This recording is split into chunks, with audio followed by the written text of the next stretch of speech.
Good evening, everybody, and welcome to the Toon Review, an early Sunday night edition of the Toon Review, going an hour earlier than normal. So I hope you all picked that up on the notifications, etc.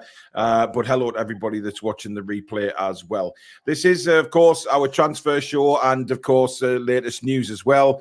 But I must state a disclaimer before we start for all the happy clappers out there.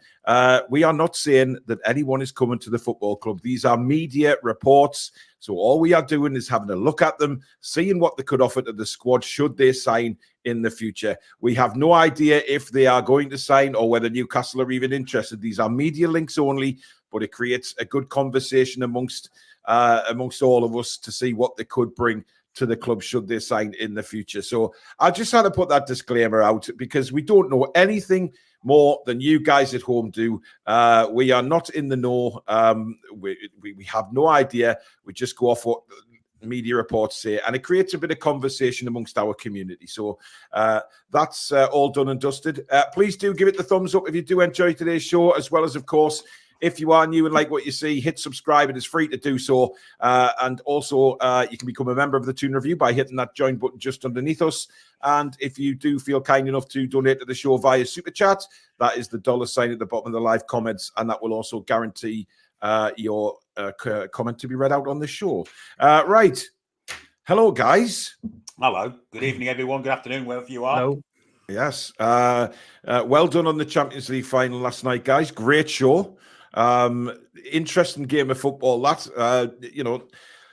for very different reasons. The goalkeeper coming back, Courtois, after only 4 games and playing as well as he did. And of course, Jude Bellingham getting knocked over all over the place. And Rice's last game for Dortmund, Cruz's last game in domestic football, of course. He is playing in the Euros, though, and then he's hanging them up for good. So it was an interesting game, but Stato, I think you were right with what you said. I mean, it's sometimes very painful watching these celebrations at the end of games, because you kind of, not only for the losers, of course, but for us as Newcastle United fans, it's kind of, will it ever happen for us? Will we ever be able to celebrate like that? Yeah, it's one of those interesting moments. I was speaking about this today, to be fair, with family. It's one of those rare moments in football where everybody kind of almost like breaks the fourth wall. You get managers, medical staff, coaches, players, or even family members joining them. They all sort of break character. The professionalism drops. Everybody has a bit of a dance and a cry or a cheer. Everybody's taking photos and joking around, and it's just different. It's not something that, we see kind of snippets of that in the end of season, the final home game of the season when they walk around, but it's not the same as winning a competition. So it's something that we've never seen. Yeah. Kev, just to let you know, the window hasn't opened, mate, so we haven't survived anything. It doesn't open until the 14th. We've got a couple of weeks to go before the window opens officially. So really, it's only half a month that Bruno's got this... officially half a month from when the transfer window opens to it closes, of course, as to the 30th. So, hey, we don't know. By the way, there's no ghost in Alex's studio behind him. That is simply the sunlight. Going so early. I literally can't stop it, I'm afraid, at the moment. The sunlight is impossible. Well, we can't deal with sunlight. I mean, I'd rather have sunlight than not, to be honest, given the weather we've had. Mark says, good evening, fellow Geordies, on this sunny Sunday evening. Mark says he really enjoyed last night, so well done, Alex and Billy. Up the A1 says, even though what a fantastic show last night, Billy and Alex, excellent commentary. England watch along tomorrow for England at St James's Park. I believe we're doing a match day live. I believe we are. I know as well. Yeah, absolutely. Yeah. I got to meet Matty last night after his game against DC United. Great little chat. Nice one. And Pedro, Anthony Gordon will miss England's clash at Newcastle amid injury doubt, but Trippier rule confirmed. Yeah, he's still suffering from that little bit of an Achilles problem that he suffered at Old Trafford. Can I just mention one thing about tomorrow as well? All the journalists keep writing Bosnia. There was a big war for reasons, and we say the full name for reasons. There's it's two Bosnia and Herzegovina, isn't it now? It is, yeah. Yeah. So yeah, It's like people who still say like Yugoslavia and stuff. No, you can't say that. You can't say that. I mean, Billy can, because Billy can just say anything about any country. But I don't think I've said Yugoslavia for 30 years. Well, there you go. You've just said it. Rufiad Benisian says, I don't think he will go to Chelsea. This is, of course, on the back of Chelsea now being linked with Mamadashvili.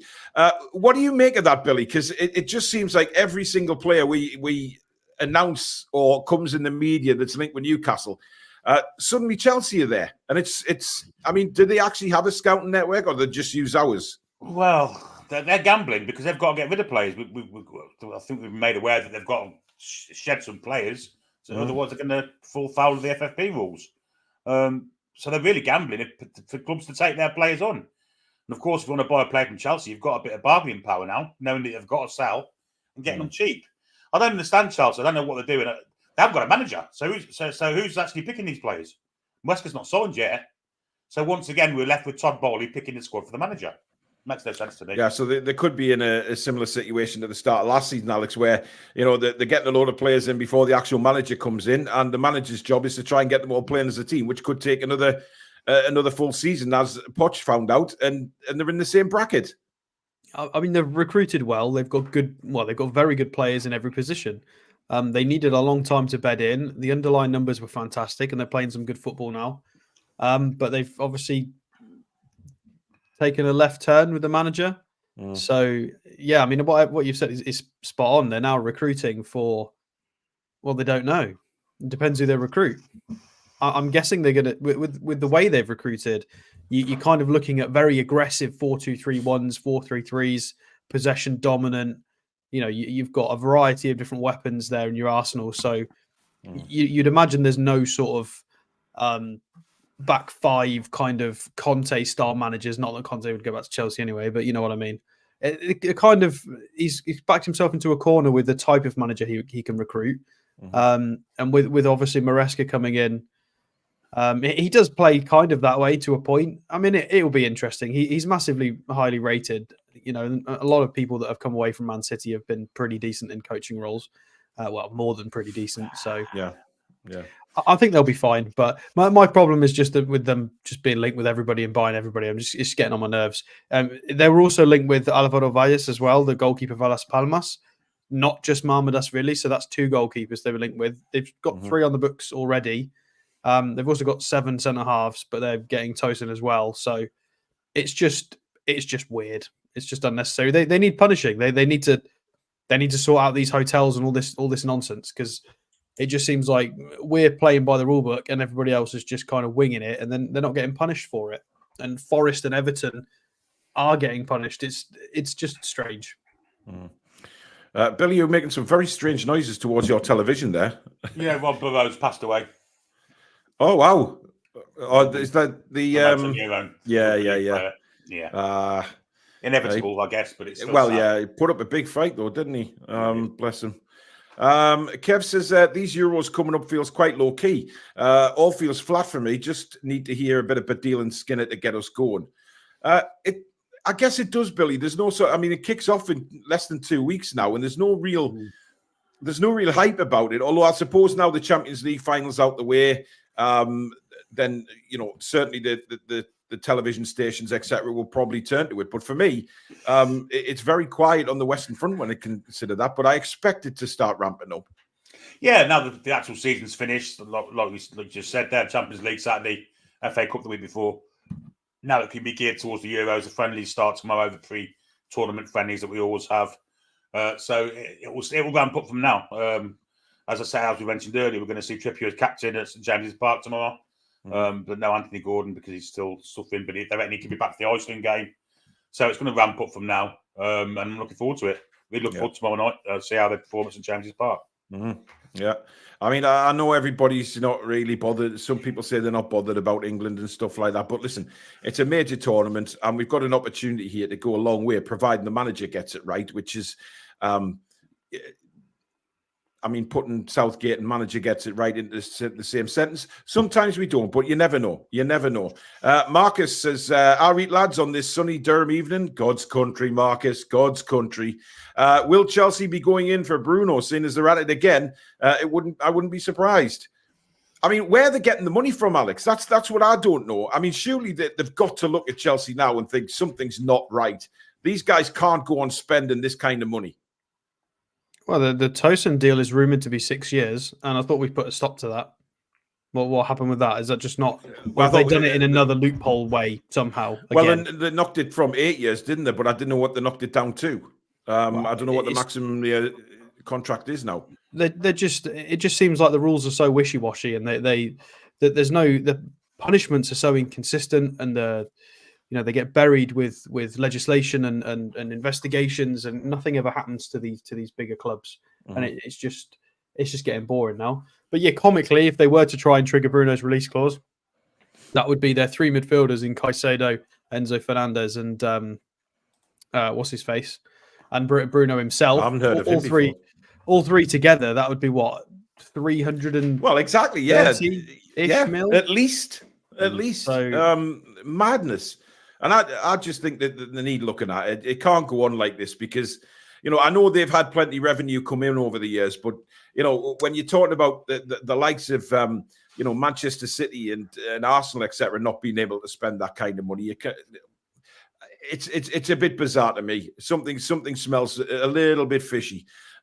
Pedro says Newcastle are interested in a move for Juventus defender Dean Huijsen, or Huijsen, however you want to say it, this summer, along with Borussia Dortmund, according to a report by Italian News. He's been linked quite a bit in the last few weeks, Dean Huijsen. I think it's Huijsen, you said. A good player, Billy. Good defender. Yeah, he's got a Dutch name. He plays in Italy and he's Spanish. I worked that one out. I don't know how that works, but he's 19 years of age. Very, very good prospect for the future, and lots of clubs are after his services, to be fair. It's not just us and Dortmund. Now, look, people are asking in the chat if we know anything more about Lloyd Kelly. Absolutely nothing. It's gone very, very quiet on him, Alex. Unless a deal's been done and they're just waiting for the transfer window to open to announce it. I mean, that's a possibility, isn't it? Who knows? I mean, it seems like it's probably done, but is it beyond the point where it can't be hijacked? I think we just need to be careful because we've been stung so many times with like Ekitike and Tosin as well now. And this is one of the reasons. I mean, I've got the not in the know shirt on tonight for a reason.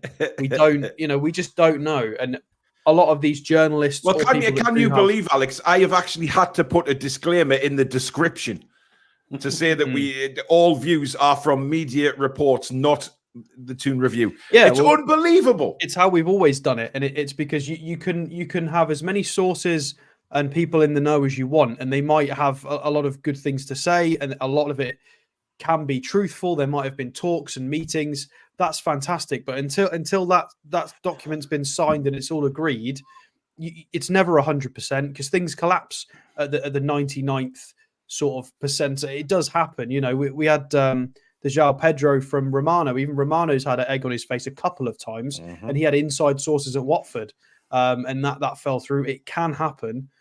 This is why we don't say it's done until it's done. So, and everybody we review in transfer shows is basically just linked by one source or another, whether it's an online publication, a newspaper, a journalist, anything like that. If they've done an article, that qualifies them for a transfer show. By no means does it mean we're going to go for them. It means that they've been mentioned by media. Therefore, we're just going to have a look at who they are for your benefit, for our benefit. And then if they eventually join, it means we're a bit more informed about it. And that's the whole point in the show. So exactly.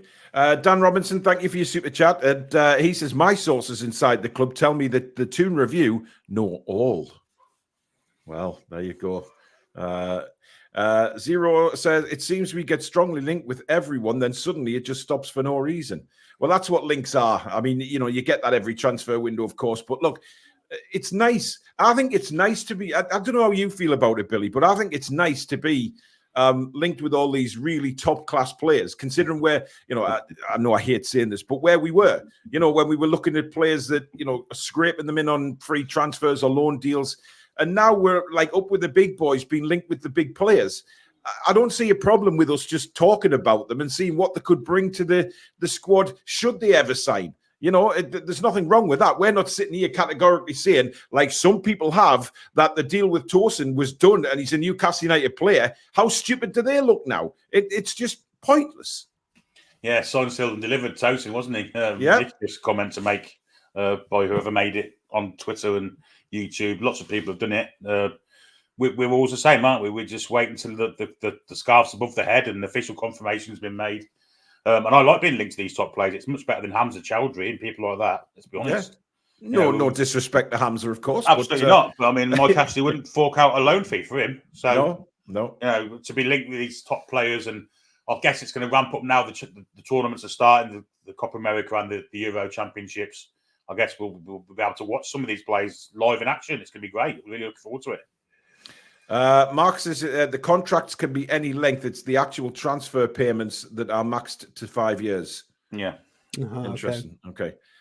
Thank you, everybody, for letting us know that. See, that's why we've got such a great community here, because, we always put things right. Foxy says Chelsea will be serious threat once Kendry Paz, is it Paz? And Estravo arrive. Only thing they are missing is some experience in that squad. No outfield players over 29 now. Well, they need a manager as well. Well, yeah. They are pretty terrifying. If they can get a reasonable manager in and stick with a system and a style and a manager for the next 3 years, that team will grow and develop, and they will be terrifying. But I'm not convinced that'll happen, because that requires a bit of stability at Chelsea, which I don't think stability and Chelsea have gone hand in hand for how many years now? I think it's been a long time. Looney Tunes says Chelsea use Saudi to balance the books, which is ironic given our owners.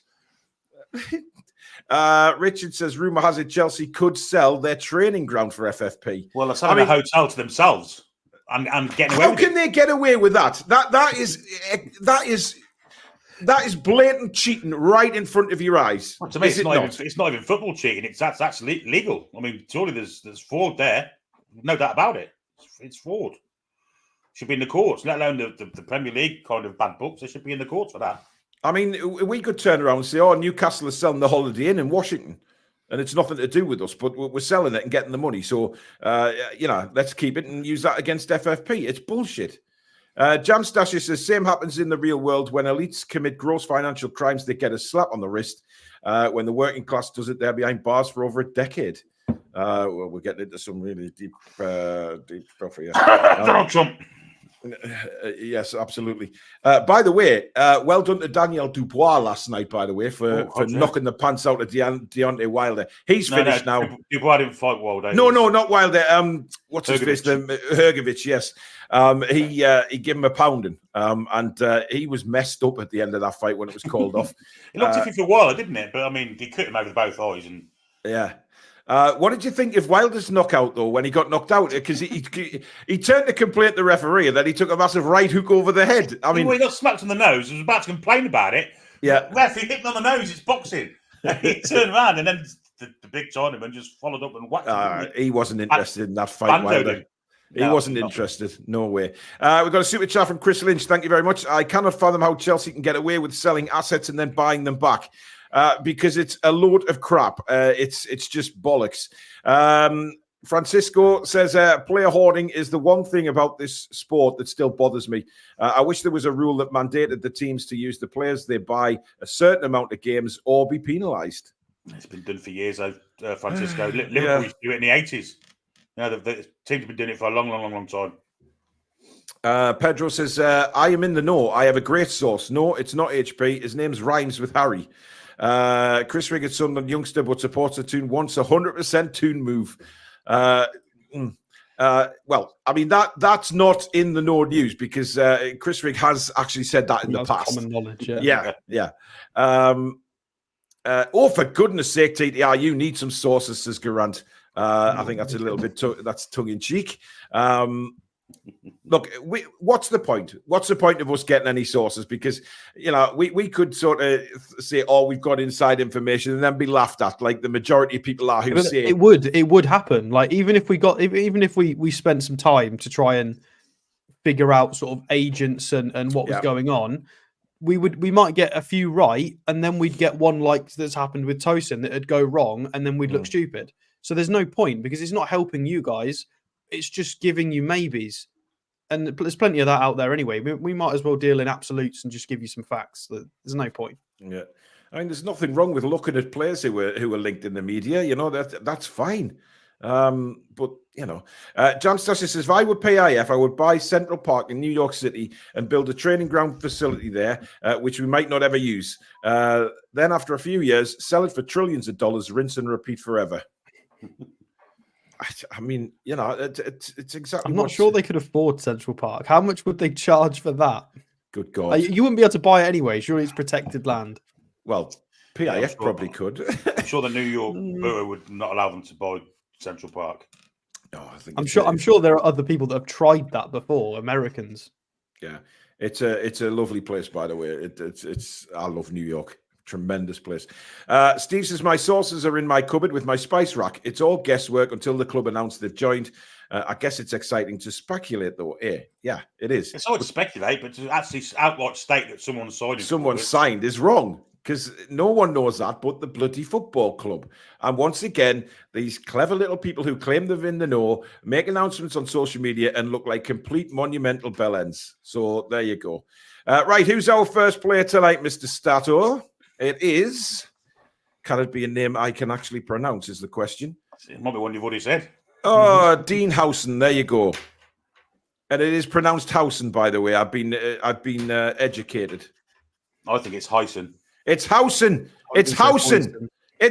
Guys, right. For the first time on a transfer show, I am right. It's Huijsen. Okay? Trust me on this. Johnny. Depends if he says it with a Spanish accent. Just get on with it, Alex. So there's not too much on this guy because he's not played an awful lot yet. He is very young. 19-year-old centre-half.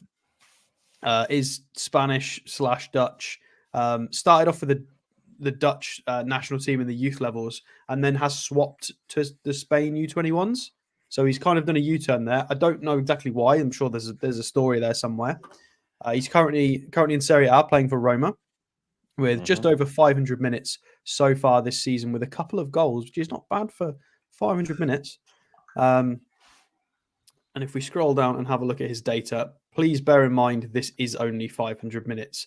Although it is fair to say he's still very good. And I don't think this is a million miles away from how he plays. But it is a very small sample size. So the first things to stand out to me are the passing metrics, and the ball progression is well above average as well. And the defensive statistics are pretty solid. He's younger, so I think his aerials will go up. Interceptions, I hope, will also go up. Shot total, 1.90 as a centre-half. You'd imagine that's probably from a set piece of some kind, unless he likes to do what Fabian does and kind of wind one up occasionally. And speak of the devil, if we scroll down, look who's his closest stat match. So kind of adds a bit of fuel to the fire as to why we've been linked with him. The fact that he's on this list makes a lot of sense. And I've actually put them up against each other in a nice little graphic for you because they are both in the top 5 leagues. So this makes sense. And they do kind of spike in very similar areas. Fabian's share is red, just so you guys know. And obviously is peaking a lot more in things like ball progression, in assists. But, you know, Fabian's share is the finished product, albeit not massively athletic, but he is the finished product. He's as fine-tuned as I think we're going to get him. I don't think we're going to get much more out of Fabian Schär in his career. So this is kind of final form Fabian Schär versus 19-year-old unrefined centre-half. So he's definitely doing really well in that regard. If we scroll down and have a look.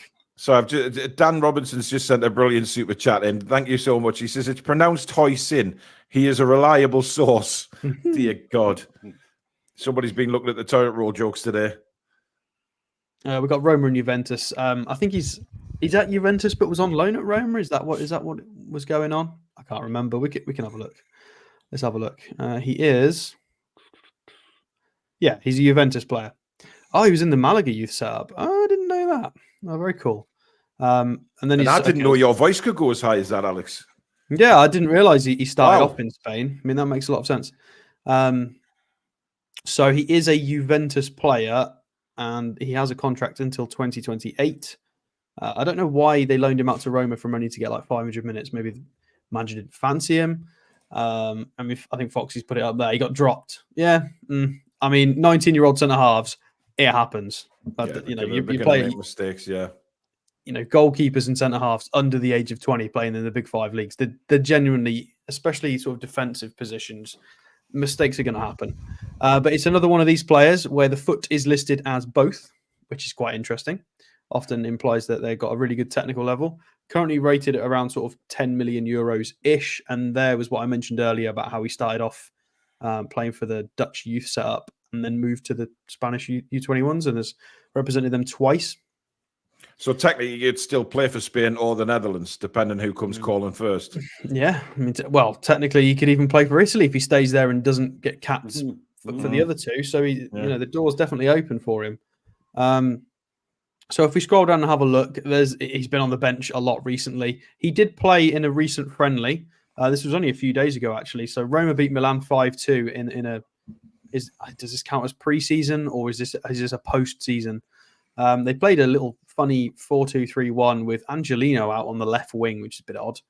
And he went in as a left-sided centre-half with Ndicka moving over. So they've kind of gone with the 4 centre-halves as your back 4 kind of spiel, which is interesting.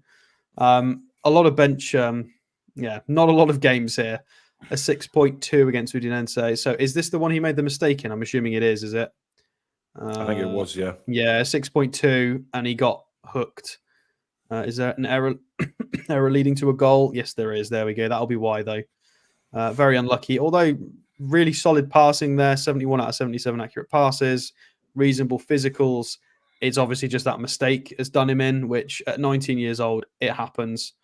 If we scroll back to the previous months, it does look like he was getting a nice run of games, sort of Jan, Feb, March, and then went away and played for Spain in some friendlies and Euro qualification games.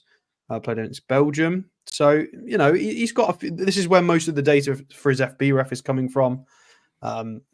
Difficult to know. This is one that is hard for someone like me to make an assessment on because, I mean, A, I'm not a professional, and B, there's not enough data here to really give it a good shout. If the links get stronger, we'll have to watch him a bit more. It's one of those that you're going to have to watch a lot more with your eyes because there's just not as much data for him. He is young, and this is what scouting's for.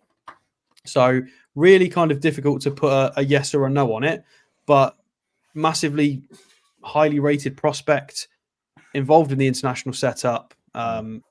I'm surprised it's at 10 million though. I think they might tell us to go fish on that sort of value because he's 19, highly rated, with 4 years left in his contract. I think if we bid 10, they would tell us to jog on. I think we'd have to go.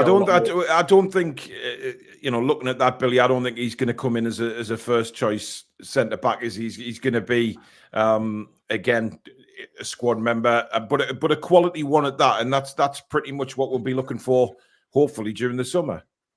Well, he's not even probably fully grown yet. He's 19. He's probably got another couple of years of growth to go, and it'll develop under whoever he signs for, whether it stays at Juventus or gets loaned out or signs for us or whatever. He's a massive prospect. He's 19 with all the attributes to be a really, really good centre half. So it'd be an interesting one. Like you say, if 10 million, I don't think 10 million is going to get him. Not for a prospect like that. But it'd be an interesting one if he does come in and possibly a right-sided version of Alex Murphy next season. Who knows? Could he be the type of player, Alex, that maybe one of those that we buy and loan out for a season just to, get him some constant football? It's in the Minte mold for sure, 100%. It just depends if he's a bit pricey though. And that's the thing. If we're going to pay a lot of money for him, then it was definitely a possibility. But I think not being able to sign Tosin is a bit of a spanner in the works because I think the plan was essentially to improve the first team in certain positions that we're well aware of need kind of strengthening. Centre halves, a right winger, a goalkeeper, positions of that nature are going to need strengthening. And then any leftover cash, maybe recruiting some future stars, maybe in another sort of mean test type of signing. It doesn't have to be an advanced player. It could be a defender. What did we sign Minte for? 8-ish million, I think it was.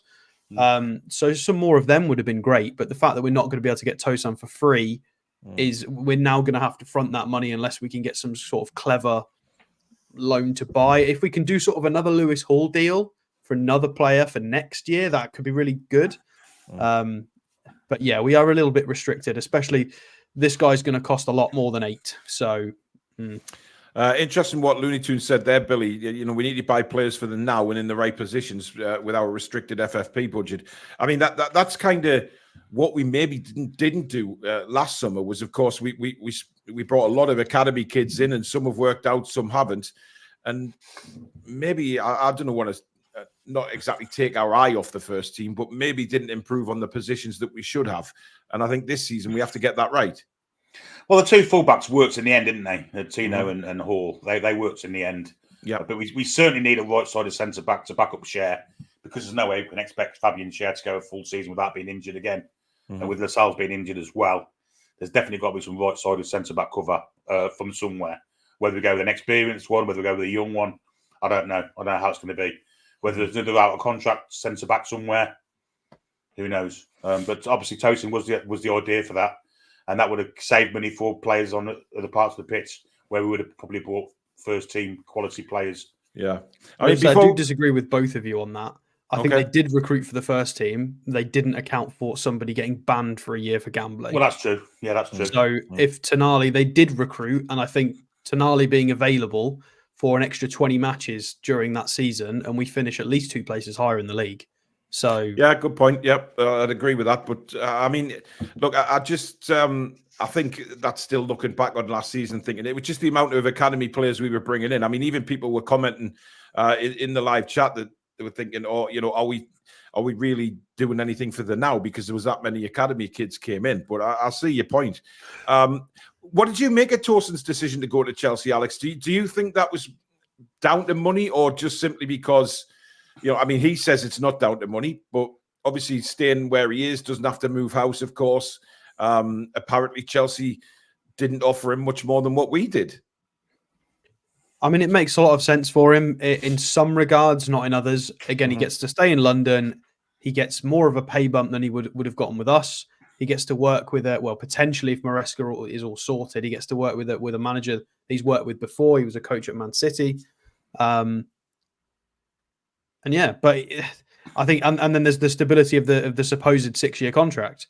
But then he's going to lose out on several other things. He would have been, he definitely would have got a lot more minutes for us. Yeah, we'd have given him a lot more sort of chance to develop. He would have been worked on. There's a path to the England team playing for us as well, as you've seen with Anthony Gordon. You know, Southgate does come and watch the matches, does appreciate what we're doing, what Eddie Howe is doing.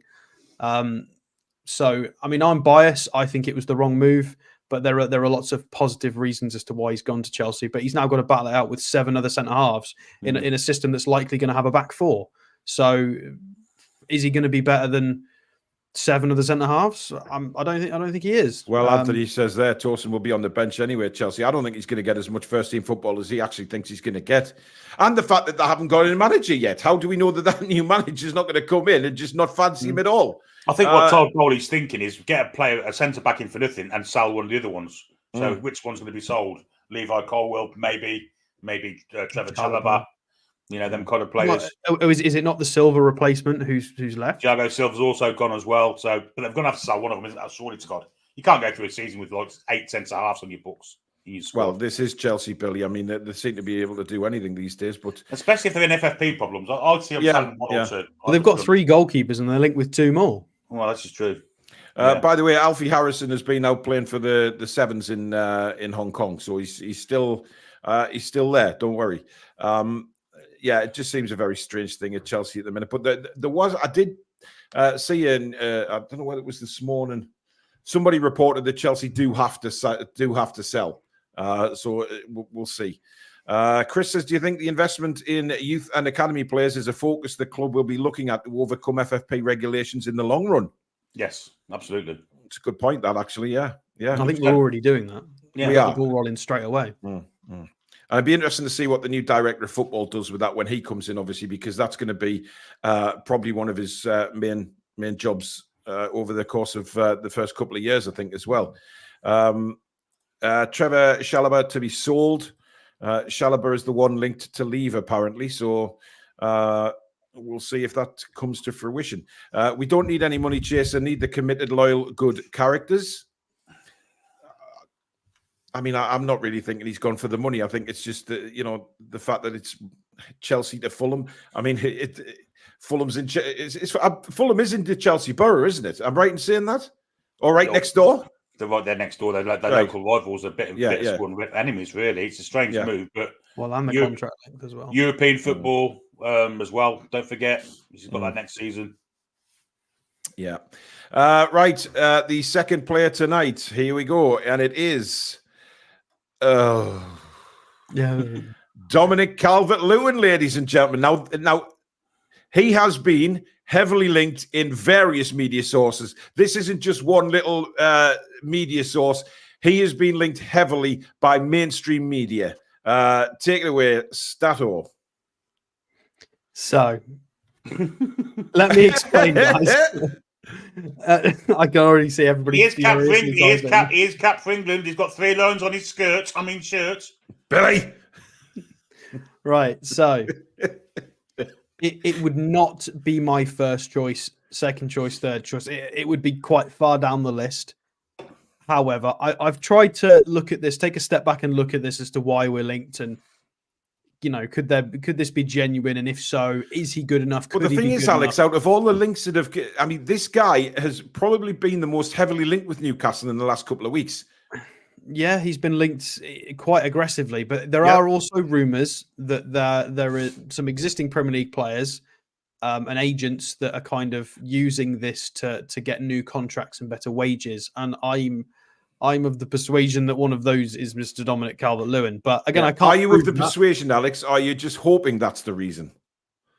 No, I think that it's possibly him who's wanting an improved contract at Everton. So, the agent's kind of floating his name around and just saying, well, he's going to leave on a free or for not a lot. Again, right. So let's all take a step back. That's the whole point in this channel is we're not just going to be armchair merchants. We're going to think about it logically, look at the data, remember all the games, look at the injuries, and we'll make an informed decision. So Dominic Calvert-Lewin is 27 years old now. So technically in his peak right now. He is only going to have 1 year left on his contract. He is on hefty wages, so we would have to pay him similar to highest earners. I would imagine he would be well on, in excess of 100,000 a week. He is 6'2.5", right-footed, so ticks all of the boxes in that regard. In terms of Premier League appearances this season, it's a lot better with 32 appearances, close to 2,200 minutes, 7 goals and 2 assists from 13 XG, may I add. So he's been very short-changed in front of goal. So normally he should have gotten close to 11, 12, maybe even 13 goals. So he's been rather unfortunate. It's a kind of underwhelming campaign, but looks like he's got a lot more minutes and a lot more involvement than recent years. So if we scroll down and have a look at the data. So we've got 3 shots a game, which is solid, 71st percentile. Some of these comments that are coming in, holy shit. 76th percentile for non-penalty XG, which is really solid. Very, very good in the air as well, which is fantastic. Progressive carries is still well above average, which is decent. And touches in the attacking penalty area are high. The rest of it, not as solid. But again, he's in quite a poor Everton team at the moment. So it is slim pickings for him, to be fair. And if we scroll down, interesting stat matches. You do have Solanke on this list, who is, of course, spoken of very highly at the moment in the Premier League. You've even got Lewandowski and Benjamin Šeško on this list.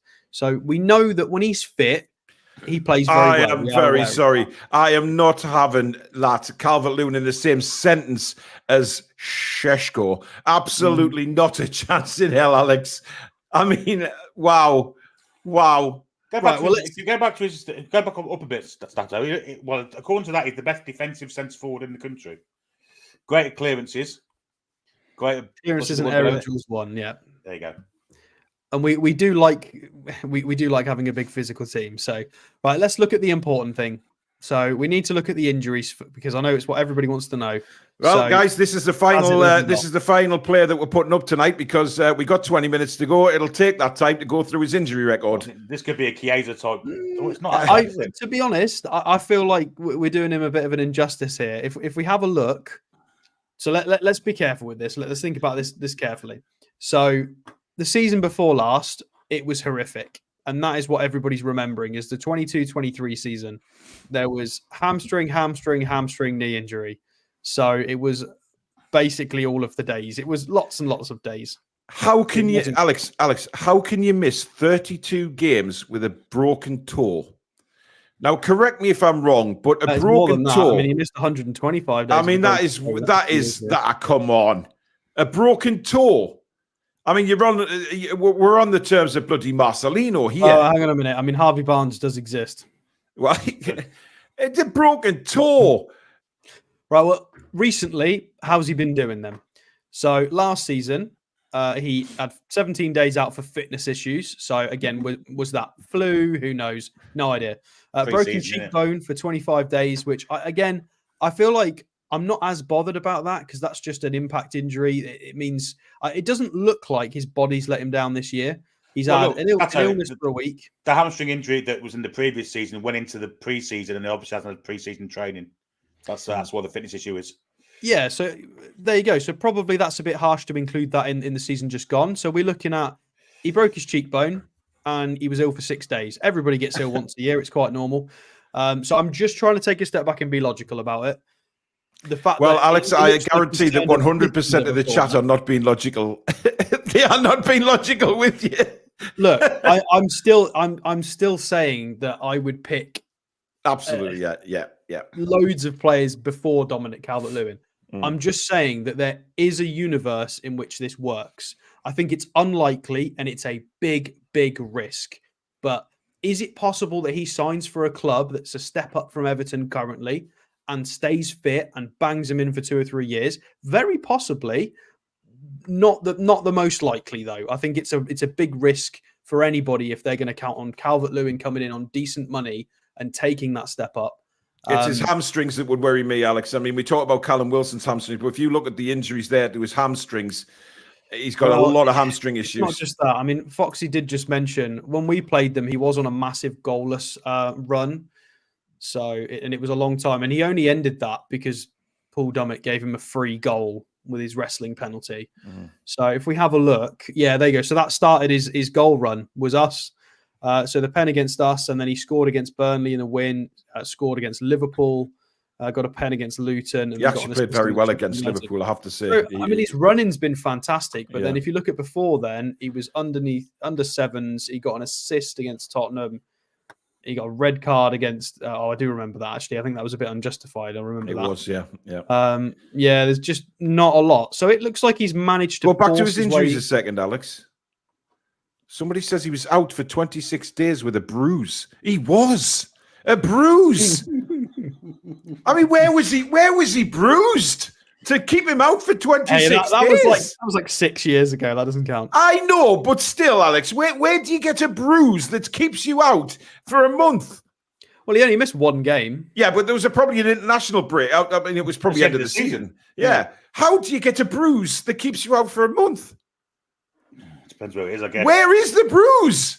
Well, I mean, let's have a look at the rest of the situation. So, of course, we know he plays for England, although not for a while.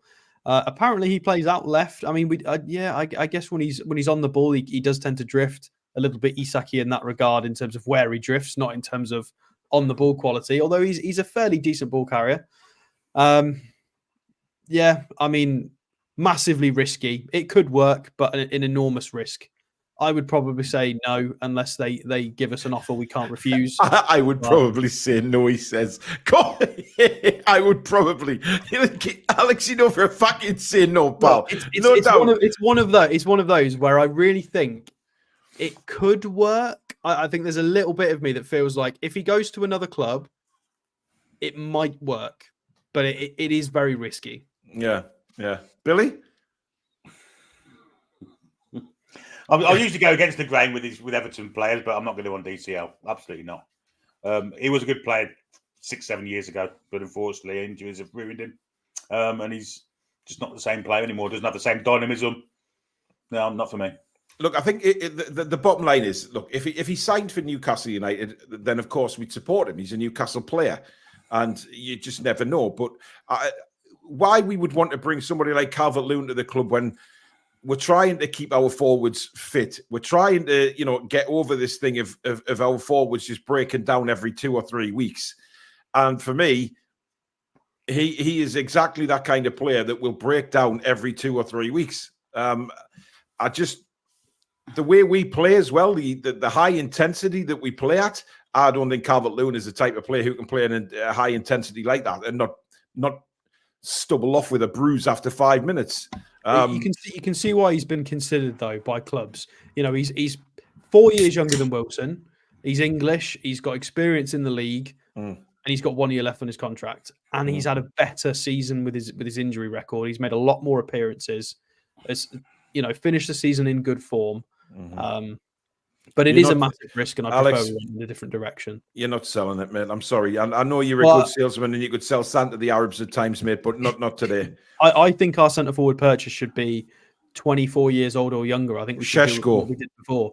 I wouldn't go for somebody kind of peak age. I'd prefer to bring someone in younger than Isak, and then let Isak take a step up and be the main guy. Yeah. I mean, the guy John Sinclair had in his transfer show thinks we should go in for Shea Adams. Come on, I've had that fucking Grizzly Adams in him. I mean, that's somebody you buy if you've had a shocking window and you give him a 1 year contract. It is. I mean, I don't get the fascination with Shea Adams. He's garbage. Bad striker, but he's garbage for what we want. Anyway, Foxy says Dominic Calvert-Lewin was decent when he had James Rodriguez assisting him in that COVID season under Ancelotti. When fans returned to the stadium, his form went downhill.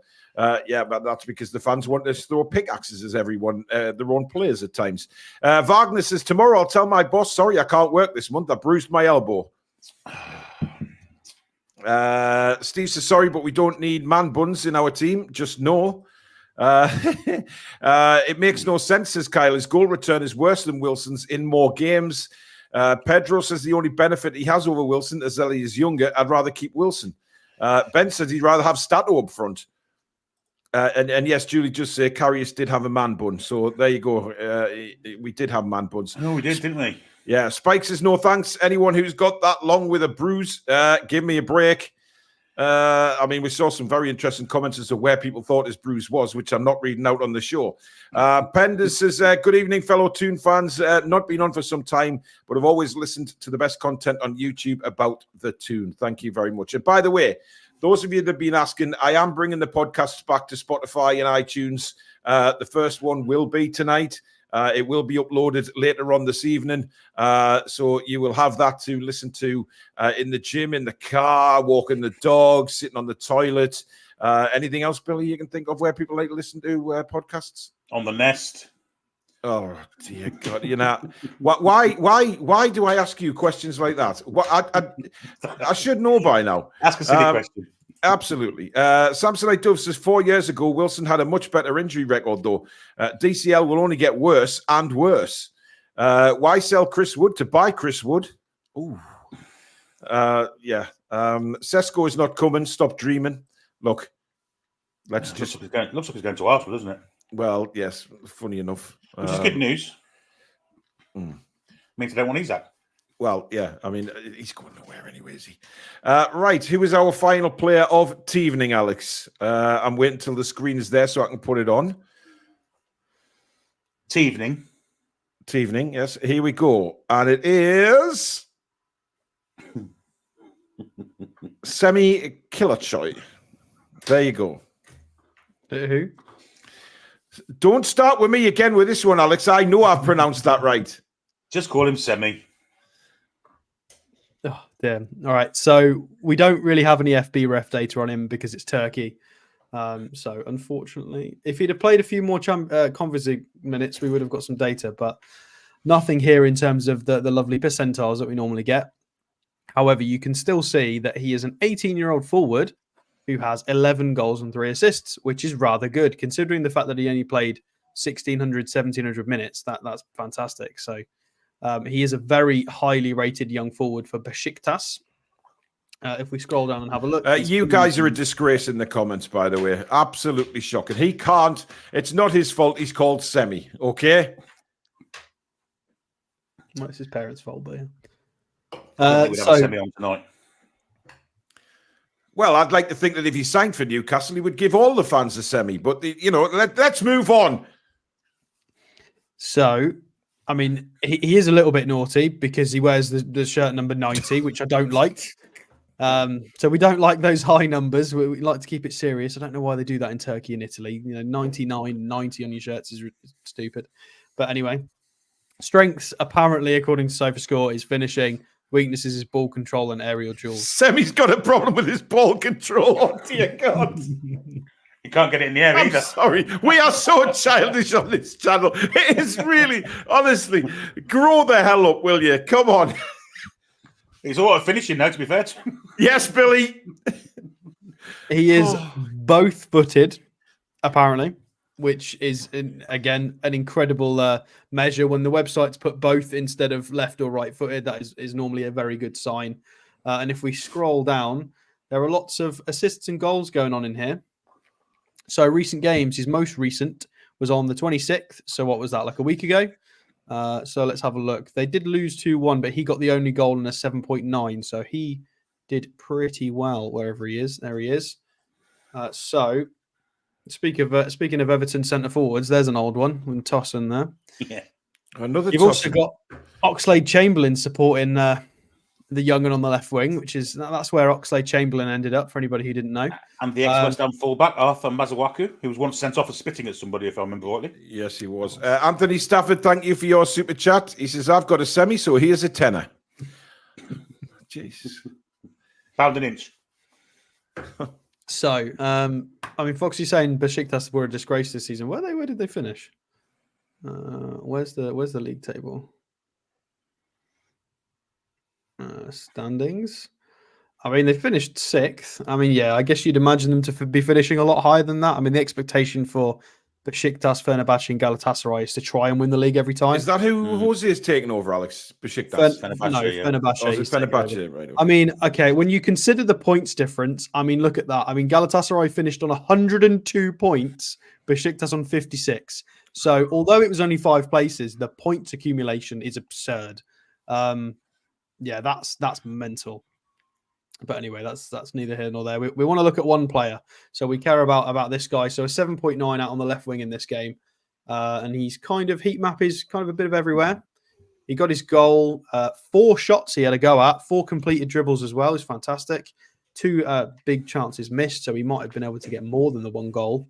Not involved in too many passing movements. 48 touches, but only 11 passes. So tends to probably take things on himself, I would imagine. 9 out of 20 ground duels. Again, we love somebody who gets stuck in that much. And, for an 18-year-old to be winning half of his duels when he's tried 20, that's incredible.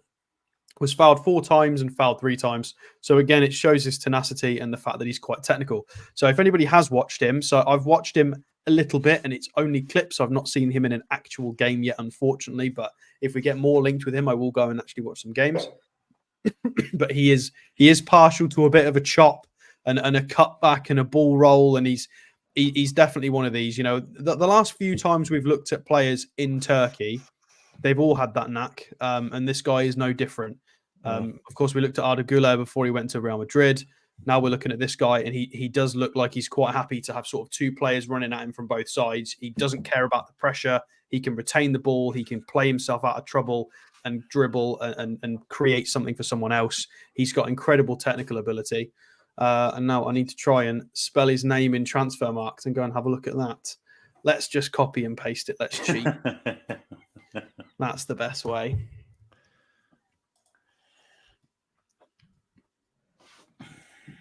Oh. There he is. Trouble getting up, Alex? Hey! So here he is, valued at 12 million at the moment, which of course is always a bit of nonsense. They just kind of do. I don't even know how they worked that out on this show. Maybe we should ask someone from Transfermarkt. So contract expires in 2028. So again, we would have to pay out 4 years of his contract. Player agent NGA. Who are these? Is this a Turkish agency? It is New Generation Agency, located in Istanbul. Who do they have in their books? Anybody we know? No, not really. No, so it'd probably be a first contact. He's the most valued player on their books, to be fair. Has he been involved at Turkey at youth level? Yes, he has, from the under-15s all the way up to. Wow. You must be close to breaking into the national setup, surely. Maybe. Well, what I don't understand there is he played for the under-15s before he played for the under-14s. Well, no, they've just got it. Yeah, he's done it backwards. Yeah. So, I mean, there's not really much more to say on this guy other than that he's a young, versatile, wide forward. I would say a lot more winger than forward, kind of in Anthony Gordon in that sense. You generally want Gordon out on the wings more than you do up front. But this guy could probably fill in most of those roles. He seems to be used a lot more on the left. He's got an extremely high technical ceiling. There's loads of room for this kind of player to grow. But it's very early doors. I've not watched too much of him. So we'll have to wait and see. If the links persist, we'll do some more research. But he looks exciting at the moment. Well, he does. And look, when I brought him up on the Daily News, there was a lot of clubs across Europe looking at him. But Billy, do you think Newcastle United will find it hard to sign Semih? Well, we've been linked with that similar. How did nobody pick up on that? I used to, honestly. You're unbelievable. Well, I'm sure he'll stand out proud if he signs for us. Absolutely. But we've been linked with that kind of player before. I mean, as Stato said there, Gula last year, very similar type of player. I'll see no reason why these links aren't true. I'm sure it'd be a good signing potentially for the future as well as now. To be fair, a bit of unknown quantity off the bench, can't go wrong with that. I don't think. I mean, look, he's the press actually called him the next Turkish wonder kid, Alex. When I was reading the reports about him. And you've got the big boys involved here across Europe. You know, the likes of the Bayern Munich, Barca's, Reals. They're all getting a mention in with him. The Man Cities, Man Uniteds of the world, they're all in for him. So it's the technical ability that does it. That's what it is. It's the fact that he's got unlimited potential. Well, I say unlimited potential. If you go and watch clips of this guy, and again, don't base your opinion solely off clips, but if you do go and watch bits of his game, he's, little no-look passes, chips over through balls, little tricks and skills at senior level. He's not afraid of doing this in the main Turkish league against men for Besiktas. Like he's quite happy to play to his strengths. And he, when 18-year-olds burst onto the scene and they start doing all these tricks and they just don't care. They've got whatever it is, whether it's that winning mentality, that confidence in themselves. The fact that they've got the physicality to be able to get out of situations at this level as well. It looks like he's got enough physicality, and he can definitely grow as well. I mean, they say he's 178. No. Listen, I think if he comes to the Premier League, it might harden him up. But he could become a flop. I'm going off the comments here. I think that you sort of terrible out there. Hopefully he'll come in and he'll become a legend to the club and we'll have a statue with him outside the ground. He could be a nice semi-erection outside the ground. I know, it'd be incredible, wouldn't it? But I think we all say yes to this guy, don't we? 100%. He's kind of a market Kual, isn't he? No, completely different. But in that kind of, you know what I'm saying, youngster with potential to get better and better and better. I mean, I think he's miles ahead of Kual at the minute. Yeah, I agree. But he's that similar type of potential. Yeah. Please don't type Semih in your search bars, guys, because that could bring all sorts of crap up. I mean, when I had to put him on the thumbnail, I was very, very careful to make sure that make sure that I put the full name of the footballer in before anything else. Fox says he might be involved in the Euros for Turkey. Wouldn't surprise me. Yeah. Right, there you go, guys. That is the transfer show done and dusted for tonight. Thank you very much for tuning in. Over 900 on this Sunday evening. So thank you again for your incredible support. Thank you for your super chats and memberships, etc. Of course, to the mods, thank you very much. Looney Tunes says, what would Lady Sam say about all this talk? Well, she'd probably join in if we're openly honest. Yeah. She's a bit of banter like that, definitely. But thank you to Billy and Alex as well. But as usual, thank you to you guys out there. Incredible support again. I will be back tomorrow with a daily news show, and there is a match day live tomorrow, of course. England taking on Bosnia and Herzegovina. So don't forget to tune in from that. What time's kickoff tomorrow? I don't know. That is a great question. As usual, the Toon Review extremely prepared. Alex, can you double check that, matey? Mob says 7:45. Right, so we'll be on the match day live show will start at 7:30. So we'll see you all for that. But in the meantime, enjoy the rest of your Sunday evening, folks, and we will see you again tomorrow. Good night. Away the Three Lions. Come back and check out to breathe.